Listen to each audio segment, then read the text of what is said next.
சிவந்த சமுத்திரத்தை உலர்ந்த தரையாக கடந்து போவதில்லை, கடந்து போனார். 30ஆம் வசனத்தில் விசுவாசத்தினால் எரிகோ பட்டணத்தின் மதில்கள் 7 நாள் சுற்றி வரப்பட்டு விழுந்தது என்று சொல்லப்பட்டுகிறது.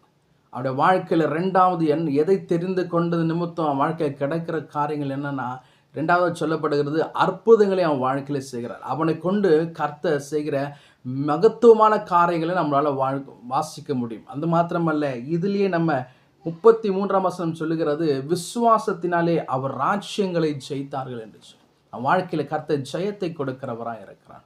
இதை கேட்டுக்கொண்டிருக்கிற தெய்வ சொன்னமே, நம்ம எந்த வழியை நாம் தெரிந்து கொள்ளுகிறோம்? பொய்யான வழியை நாம் தெரிந்து கொள்ளுகிறோமா? மெய்யான வழியை நாம் தெரிந்து கொண்டு மோசையை போல நம் வாழ்க்கையில் ஜெயத்தை நாம் பெற்றுக்கொள்கிறோமா? நம் வாழ்க்கையில் அற்புதங்களை பெற்றுக்கொள்கிறோமா? நம் வாழ்க்கையில் உறுதியாக இருந்து தைரியத்தை பெற்றுக்கொள்கிறோமா?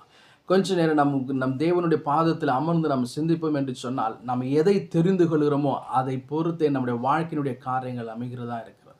மோசே, வேதம் சொல்லுகிறது, பார்வோனுடைய குமாரன் என்பதை வெறுத்து அநித்தியமான சந்தோஷத்தை அனுபவிப்பதை பார்க்கிலும் ஜனங்களோடு துன்பத்தை அனுபவிப்பதே மேல் என்று சொல்லி தெரிந்து கொண்டது நிமித்தம் வாழ்க்கையில் கர்த்தர் இப்படிப்பட்ட காரியங்களை செய்தார்.